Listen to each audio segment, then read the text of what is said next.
A man's life is what his thoughts make of it. These wise words were written by the great Roman emperor and philosopher Marcus Aurelius. They are words to live by, as true then as they are now. Cecil John Rhodes, empire builder, dreamer and financier, always carried a copy of the book Meditations by Marcus Aurelius. He often referred to it, and undoubtedly the ancient philosopher greatly influenced the great man's thinking. The Colossus of Rhodes, built in the 3rd century BC on a tiny island in the Aegean Sea, was considered by medieval scholars to be one of the 7 wonders of the world. During a more recent era, a namesake of the ancient gigantic bronze statue became famous throughout the world, and this man, Cecil John Rhodes, in his own way, was a colossus of his time in the subcontinent of southern Africa.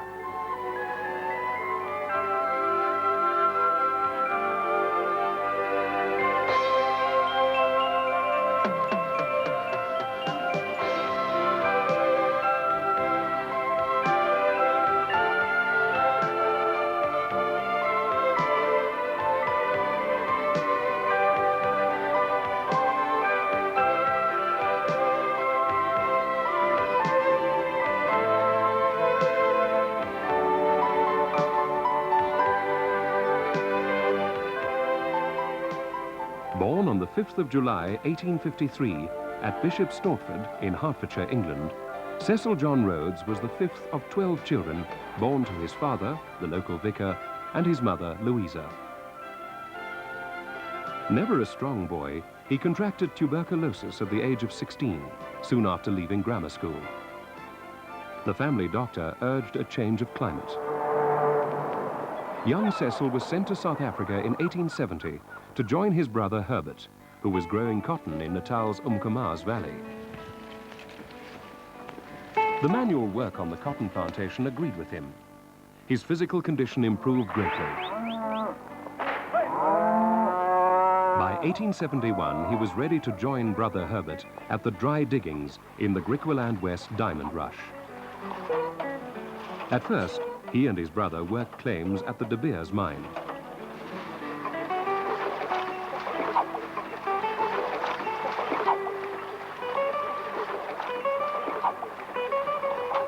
Then, when New Rush, or Colesberg Koppie, was discovered a few months later, they worked Herbert's claims. Herbert went back to Natal and left the 18-year-old Cecil to work the claims. Young Cecil progressed well and soon commenced working his first claim with Charles Rudd at the De Beers mine. The two men increased their holdings whenever they were in a financial position to do so. At the same time, the Bonato brothers, Barney and Harry, were doing the same, as well as being involved in diamond buying. Cecil Rhodes was awed by the diamond diggings. In a letter to his mother, he wrote, "It is like an immense number of anthills covered with black ants, as thick as can be, the latter being represented by human beings. Someday," he said, "I expect to see the Koppie one big basin, where once there was a large hill." In 1873, the diggers were discouraged by the blue ground scare. They were used to working in arid yellow soil when they suddenly struck much firmer blue-colored ground. Many felt that the mines were now exhausted and gave up in despair. Claims were sold for a pittance, and Rhodes and Rudd bought for themselves and their syndicate. The scare did not last long, and by December of that year, finds were improving. Things continued to get better, and the blue ground proved most productive. The deeper the diggers went, the richer it became. The few that held on to their claims and bought others had every reason to feel pleased with themselves. By 1880, Rhodes, then 27 years old, had become a powerful force in the diamond mining industry. And in that year, he founded the De Beers Mining Company, named after Johannes Nicolaas de Beer, on whose farm Vooruitzicht the diamond rush had taken place, and a mine established in 1871. Rhodes was one of the people who clearly saw that the only way to stabilize the price of diamonds was for all the mines to form a combine, and in 1886, he began working towards forming this amalgamation. It was about this time that gold was discovered in the Transvaal. And while he did not regard it of much importance, Rhodes did get involved in gold speculation. In 1887, he formed Goldfields of South Africa with Charles Rudd as chairman. And 5 years later, he formed Consolidated Goldfields of South Africa, with himself and Rudd as joint managing directors.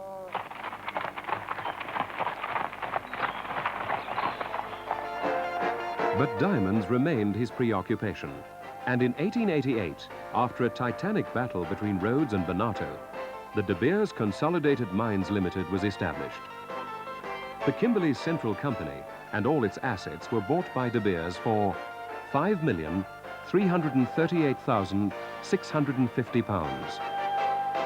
Rhodes had achieved his objective to stabilize the diamond industry. During Rhodes's early years on the diggings, he returned at various intervals to England to attend Oriel College, Oxford. He'd been deeply disappointed in the interruption to his scholastic career when he was sent to South Africa in 1870. In 1881, he graduated. His visits to Oxford were made possible by one of the few close friends Rhodes had, his partner at the diggings and in several other ventures, Charles Rudd. Indeed, Rudd had come out to South Africa for his health as well, and for this reason, Rhodes got on well with him. Rudd controlled and operated their joint interests whenever Rhodes was at Oxford University. It was Rhodes's philosophy that all Oxford scholars were always on top in any business.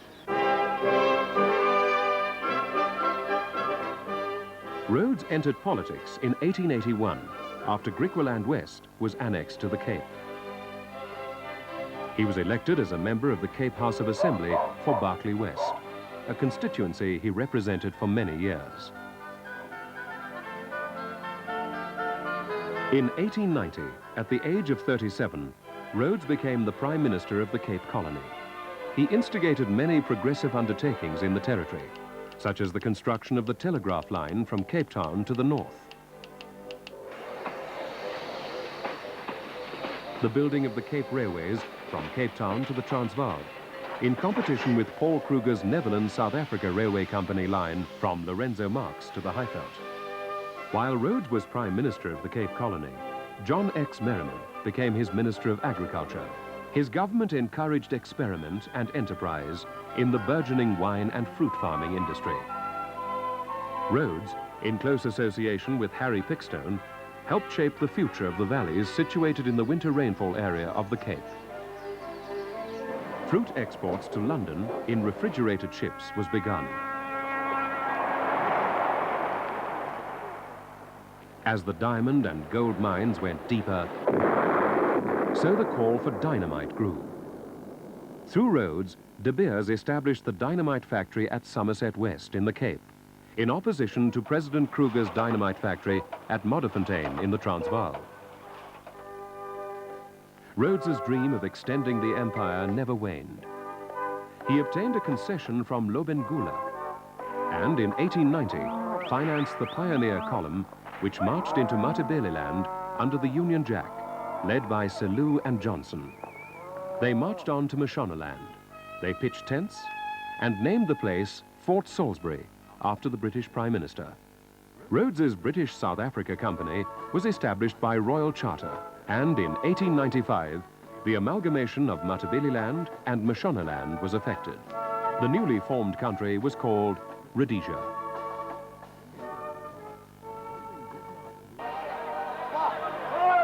In 1896, as a result of the Jameson Raid debacle, which linked Rhodes with an attempt to overthrow President Paul Kruger in the Transvaal, Rhodes resigned as Prime Minister of the Cape Colony.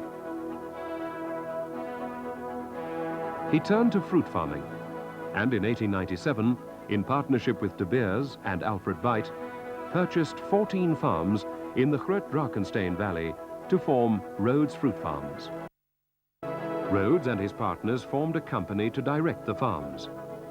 However, Rhodes, desperately ill, died a day after the first board meeting without knowing that his farms had been firmly established. On the 14th of October, 1899, 3 days after the commencement of the Anglo-Boer War, Kimberley was besieged.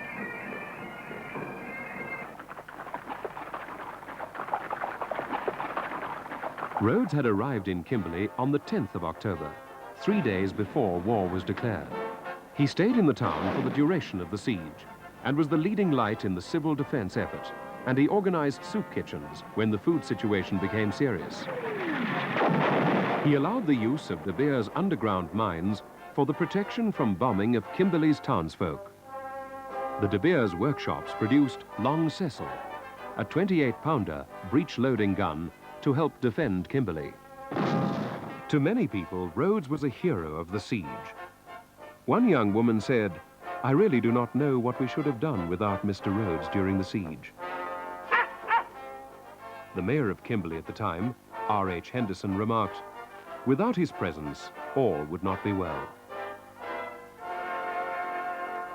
Rhodes's health deteriorated, and he went back to England to a cooler climate. Meanwhile, Princess Radziwill was causing problems and damaging Rhodes's character. Despite pleas not to do so by Jamison, Rhodes returned to South Africa in January 1902 to testify in a civil court action against Radziwill, which he won. Rhodes died of a heart attack at the age of 49 on the 26th of March 1902 in the front room of his cottage in Muizenberg.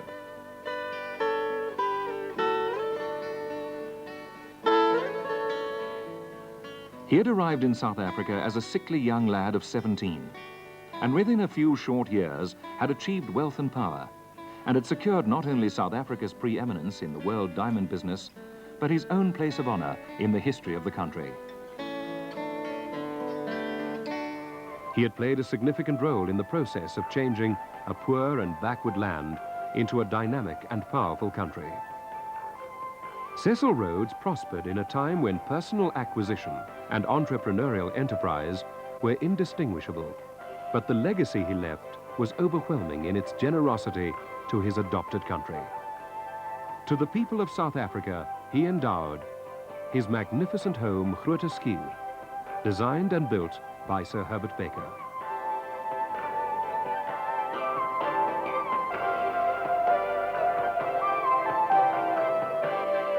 The glorious National Botanical Gardens at Kirstenbosch, which formed part of the Rhodes Trust estate.